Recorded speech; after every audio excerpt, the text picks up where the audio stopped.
Para la mayoría de la gente, pensar en Egipto significa evocar la gigantesca figura cloquillada de la Esfinge o las grandes pirámides que se alzan sobre el borde del desierto en la orilla occidental del Nilo. Egipto no es solo una antigua nación, sino también un estado de ánimo, un misterio envuelto como una momia en la mística de la muerte.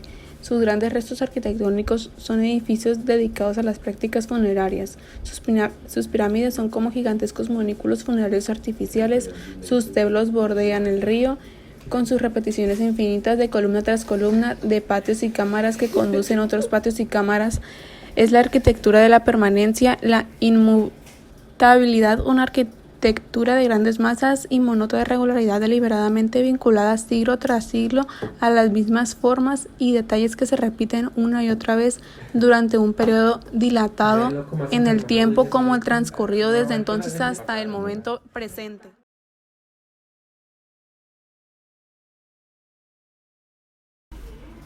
El paisaje de Egipto. Como escribía Heródoto en sus historias, Egipto es el regalo del río, Egipto es el Nilo, y para comprender su tierra, sus gentes y la arquitectura que construyeron, es preciso entender primero al río. Es el más largo del mundo, 6.648 kilómetros o 4.130 millas, y está formado por tres afluentes: el Nilo Azul, Bahr al-Sark y Atbara, que nacen en los macizos de Etiopía, que los antiguos egipcios llamaban Abisinia, y el Nilo Blanco, Bahr al-Biyad, tributario de los lagos Alberto y Victoria en África ecuatorial, que confluye en Nilo Azul de Jartum. En lo que hoy es Sudán, el Nilo describe en su amplia a través de valles donde sus orillas adoptan forma de escarpas y se originan cuatro cataratas.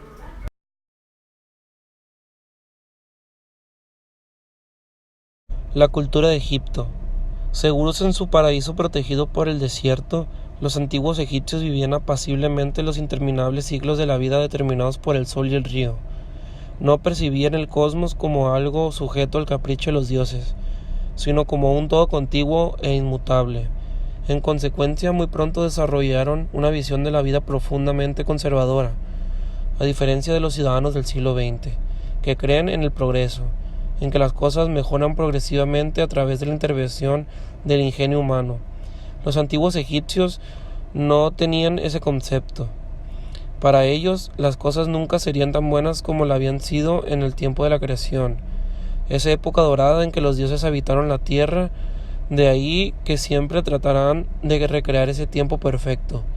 En consecuencia, una vez maduradas las formas de la religión, la literatura y el arte, la arquitectura egipcia, proceso que tuvo lugar a lo largo de todo el periodo predinástico y durante las primeras dinastías hasta la sexta. Los cambios experimentados durante los 2500 años siguientes fueron realmente mínimos.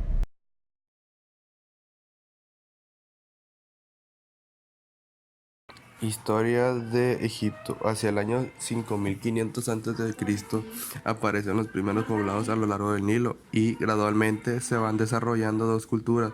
Una de ellas se establece en las terrazas altas del Valle Fluvial meridional de Alto Egipto, la otra en la región climática más moderna de la tierra llana septentrionales del Delta. El Bajo Egipto, en este periodo protohistórico, se define en 40 provincias, llamadas nomos por los griegos, administradas por las nomarcas. Florecen las ciudades, se empiezan a organizar la agricultura y se desarrolla un tipo de escritura jeroglífica con caracteres ideográficos combinados con caracteres fonéticos. La arquitectura popular se basa en el ladrillo de barro prensado reforzado con paja. Este material, revestido de un emplasto duro, es razonablemente duradero en un clima que, como egipcia, presenta muy poca precipitación anual, de manera que muchos de esos edificios han estado en buen uso durante 4000 años. Hacia el año 3100 a.C., los 40 nomos de los dos grandes reinos fueron unificados por el legendario rey Menes.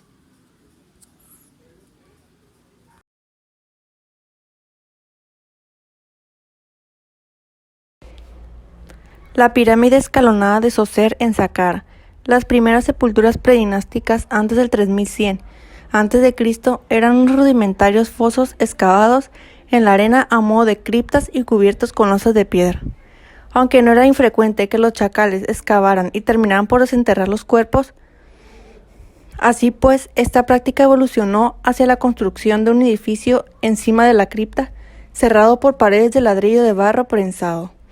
A medida que esos edificios fueron adquiriendo importancia, se incorporaron unas pequeñas salas para guardar las ofrendas de los productos que debían alimentar al muerto en su peregrinación por la ultratumba, y quizás la cámara del doble del difunto, el serdab con una escultura, alguna otra imagen del fallecido. Estas tumbas tenían forma de tronco de pirámide de base rectangular y guardaban bastante parecido con los bancos adosados a la fachada de las viviendas árabes en Egipto. Y de ahí su nombre, mastabas. Era frecuente agrupar varias de esas construcciones para diversos miembros de la familia, a fin de que el grupo familiar mantuviera en ultratumba la misma unión física que había gozado en la vida terrenal. Si hubo alguna revolución perdurable y radical en la arquitectura egipcia, esa fue la protagonizada por el faraón Zoser, también llamado Djoser, y su arquitecto y primer ministro Imhotep, con la construcción de la pirámide y el complejo funerario en Saqqara, al sur de la capital Menfis. Durante la tercera dinastía, las obras se iniciaron hacia el 2750 a.C., a los 20 años del reinado de Zoser.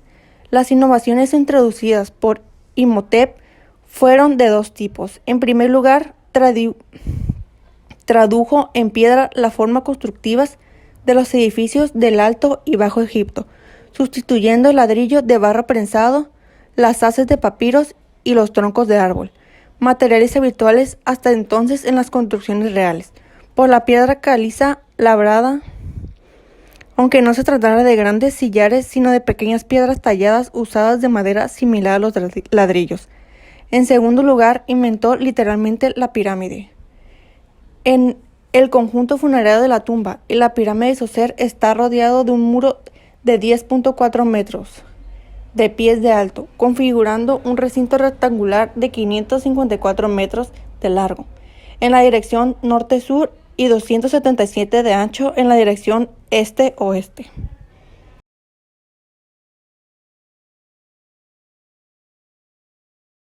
Las pirámides de Gizeh. Los historiadores de la antigüedad ya apreciaron el carácter especial de las pirámides de Gizeh. De hecho, les concedieron el privilegio de figurar en primer lugar entre las 7 maravillas del mundo. Tal vez no exista ningún otro monumento en el mundo al que se hayan dedicado tantas especulaciones, sesudos y estudios científicos y todo tipo de conjeturas más o menos banales. El trío de Gizeh representa la culminación de la edificación piramidal, que ya no sería superada jamás por ningún otro monumento egipcio. Las caras de cada una de las imponentes masas pétreas están perfectamente orientadas a los 4 puntos cardinales.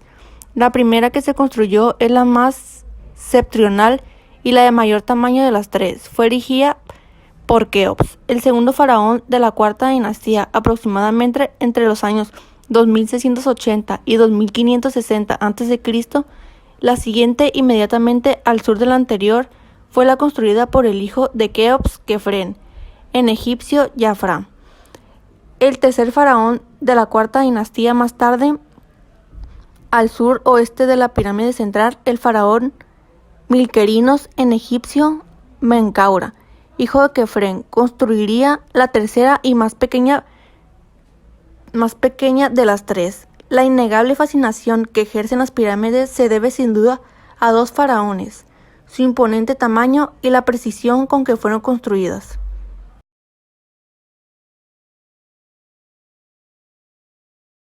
Poblados y casas egipcias. Las antiguas metrópolis egipcias de Menfis y Tebas han desaparecido, pues estaban hechas de ladrillo de barro prensado, bajo el reinado del faraón Agnatón, hacia los años de 1379 y 1362 a.C.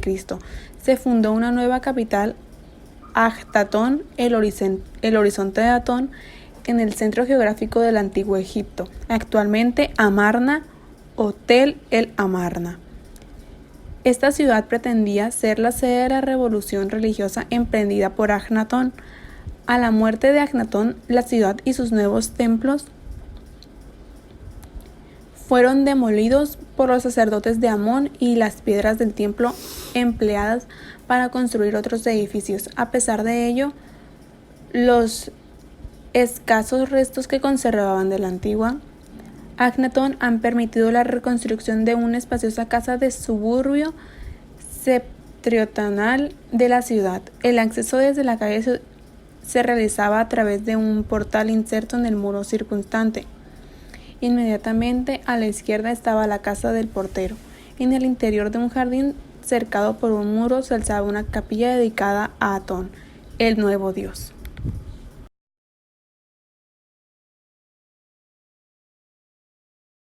La tumba de Hatshepsut en Deir el-Bahari. El poder teocrático absoluto de los faraones de la cuarta dinastía no sería igualado jamás y en consecuencia las pirámides de Gizeh no fueron superadas.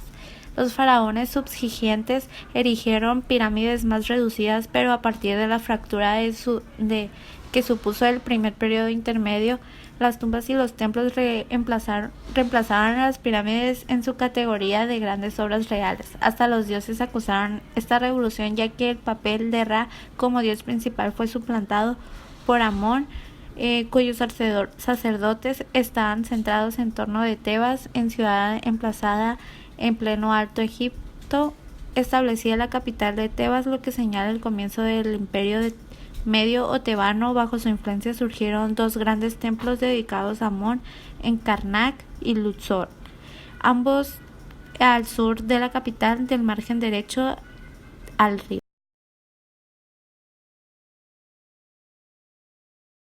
El templo de Amón en Karnak.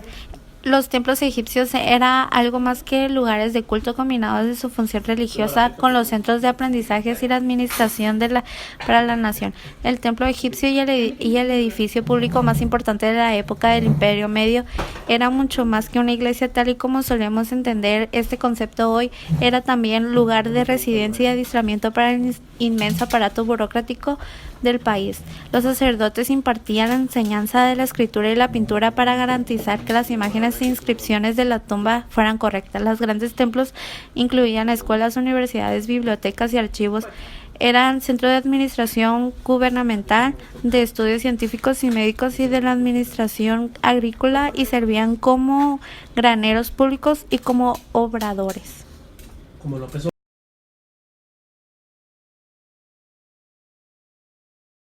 Lo que más singulariza a la arquitectura egipcia es su deliberada resistencia al cambio, o dicho de manera más precisa, la sola aceptación de modificaciones muy graduales, casi imperceptibles, de la forma arquitectónica a lo largo de casi 2700 años. Esta persistencia de la forma en el tiempo, especialmente en el proyecto de los templos, está perfectamente expresada en los ejemplos construidos durante el periodo de la dinastía de los Ptolomeos, los reyes griegos de Egipto de la familia de los Lágidas, tras la conquista de Alejandro Magno. En el templo de Horus de Edfu, edificado entre los años 237 y 212 a.C., podría pasar a primera vista por un templo construido 1000 años antes, como en el templo de Konjus, en Karnak. El acceso se realiza a través de un macizo pilono que cierra el patio de entrada. A continuación de una sala epistila poco profunda conecta con el santuario interno. Todo el conjunto está alineado conforme a una retícula ortogonal y organizado a lo largo de un eje dominante.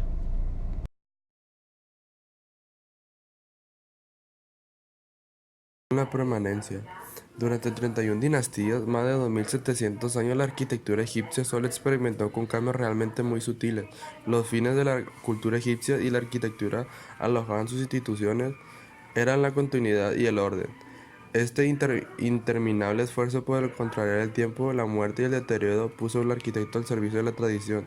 Ello fue suscitado en parte por la necesidad de ejercer el dominio adecuado sobre el Nilo, lo cual requería de una cooperación social permanente y de una estricta disciplina. Tal como describió Smith, la benéfica tiranía del Nilo creó en Egipto un despotismo ambiental benigno ante que una tiranía social en la antigua sociedad egipcia El hombre y la naturaleza estaban vinculados por unos lazos fijos, inmutables, y el faraón se convirtió en el símbolo divino de la relación permanente entre hombre y la naturaleza.